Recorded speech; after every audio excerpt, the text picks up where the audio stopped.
Hello everyone, welcome to my YouTube channel. If you're watching this video, I guess you have an idea of starting up a business, but again, on the other hand, you're like, maybe you have a little capital, maybe you have small money, maybe it may not work out with this little money. So in today's video, I've simply come to share with you 20 profitable businesses you can start up with 1 Ugandan million shillings as your startup capital. Stay tuned.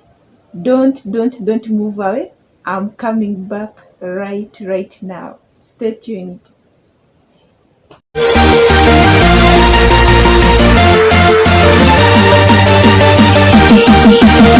Alright, welcome back. Bibi Olivia, and I do videos concerning travel, business, lifestyle, and agriculture. In case you're new on this channel, consider subscribing. I will appreciate that, and to those who subscribed, I really appreciate. Thanks for following me up. I appreciate that. So as I told you, I'm simply going to discuss with you 20 profitable businesses you can start up with 1 million Ugandan shillings. Can you imagine 1 million Ugandan shillings? You kick off with a business and you earn some profits. My number one business, should I even mention the numbers? I may end up I may end up forgetting for sure. Okay, my number one business is snack business. You can start selling snacks. Maybe you buy a popcorn machine. I last checked on the price of popcorn machines that they were 500,000 Ugandan shillings. So you can buy a popcorn machine. It can either use charcoal or electricity, depending on the place where you are. Then a kilo of popcorn, at the moment, it is on those coins, it's on 700 Ugandan shillings. 1 kilo. If you sell that 1 kilo, you can even get something like 5,000 plus. Because remember, you're packing for 500, 1,000, maybe 100. It depends on the place where you are. But trust me, if you want to eat real profits, jump on the snack business. You buy your popcorn machine. Another one, you can start making daddies. You can start cooking chapatis on the street. But the chapatis are not expensive to start. Chapatis are not they are not expensive to start. Like you buy 2 kilograms of wheat flour, then cooking oil, your charcoal stove, charcoal, frying pan, and the rolling stuff. That's all. The business is already started. It doesn't even take something like 200 Ugandan shillings to start up this chapati business. Then after, you can add in the mandas. This is the reason why I never wanted to mention like 1, 2, no, because I'm just discussing like this. You can add in the mandas business. What it takes there to prepare mandas? Nothing. You just buy your yeast, milk, 1 cup. You buy what else? Sugar, salt. You're ready to cook your mandas, and what? And the frying pan, cooking oil. It doesn't even take 100 capital. Then you can also start putting the sumbusas. You start selling all the sumbusas. Like, this is best when the chapati business, with all these I'm mentioning, it is best when you're doing it in the evening. When you're doing it in the evening, like you put it on the street in the evening. Then when you have there your chapatis with all these other small businesses I'm mentioning under the chapati business, you can start frying chips and chicken, sausages. That's also a double investment, my dear. There's a lot of money of these businesses I'm mentioning. You can decide to fry cassava in the morning. You get a location where there are schools, these boda guys, like a busy place. These businesses I'm mentioning, they can really kick off. You can decide to bake. Baking is also another noble business there. You bake maybe cookies, pizzas, biscuits, scones. You bake most of each and everything, or you decide to do sandwiches. How you can sell this stuff? So you get orders. You have your WhatsApp, you have your Facebook, you have friends, you have where you're working from. If you're a student, you have where you're studying from. So what you do, you tell them, I'm selling this, do you mind to buy? Or you make your stuffs, then you package them in the right way. You take to the nearby supermarket, the nearby shops. You take just samples. If people buy those products, automatically the owner of those businesses will call you back and ask for more products, like for your goods that they need them, bring them. That's how you generate the market for these baking stuffs. And for sure, it doesn't take a lot of money. It is like it's not stressful. So I don't know which number I'm on, but I know you're counting. Then besides that, you can start up selling food on the street. I remember when I was in my high school somewhere there in eastern Uganda. I think it was my O level. Yeah, I think so. There are some men who used to bring food on the school gate, but they could come like with saucepans of rice and meat. You could buy one plate, not even a plate. Do you know these small slices we used to slice food back in Uganda? They could make that one slice without meat, 500 Ugandan shillings. If you want with two pieces of not even small, tiny meat, they could that cover plate. Then you pay 1,000 for each. So it is also a good idea. You start cooking food, you sell on the street in the evening, or by the you can even back to the pizza stuffs, the baking stuffs. Now this food stuff, you can decide to be cooking for orders or outside catering. There's no skill needed in this business, my dear. You can jump on this business. Another business again people undermined is maize roasting. People roasting maize, for sure it is too profitable, extra profitable. Just imagine one maize, one piece like this, 1k, 1.5k. It is too expensive, extra expensive.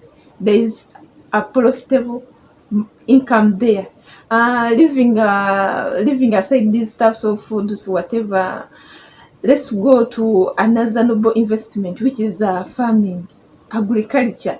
For sure, many of you do ask me questions, why do you love agriculture so much? Like, why do you, of all businesses, why did you decide to invest in agriculture, my dear? I discovered something unique, that agriculture is a business which doesn't require too much capital. It requires capital, but again, not too much capital. And their profits, agriculture products have the market. Market for agriculture product is always there. The prices, at least they are not so good, but at least there are some profits in agriculture, and it doesn't take long to grow crops. You can start growing vegetables, eggplants, green peppers, carrots, potatoes, beans. In fact, those vegetables, horticulture, vegetables have what we call profits. As long as you have the market, you can easily jump, but the market is already there. You just go in the nearby markets, then you get your people to supply to on a daily basis.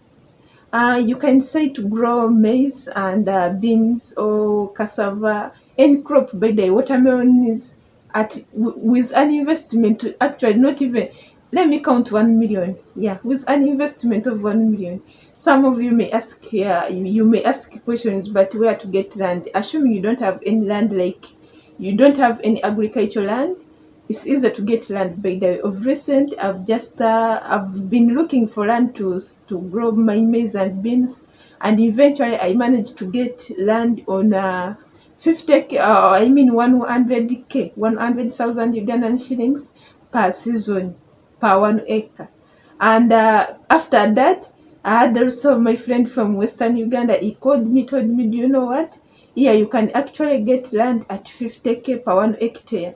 In the districts of, is it Kamwenje, Bushenyi, Ibanda, those districts in Mbalala, even I'm sure, even in Eastern Uganda, you can get that land, agricultural land on that place. Live along the central, everyone knows what is there in central Uganda with issues concerning land. So it may be expensive, I don't know, I cannot lie you.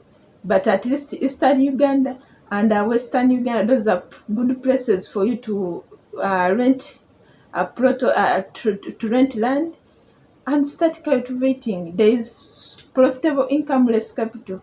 You may also think of fertilizers. No, in my own opinion, I discourage people using fertilizers. It's better to grow crops organically. Organic crops are more expensive than the inorganic ones.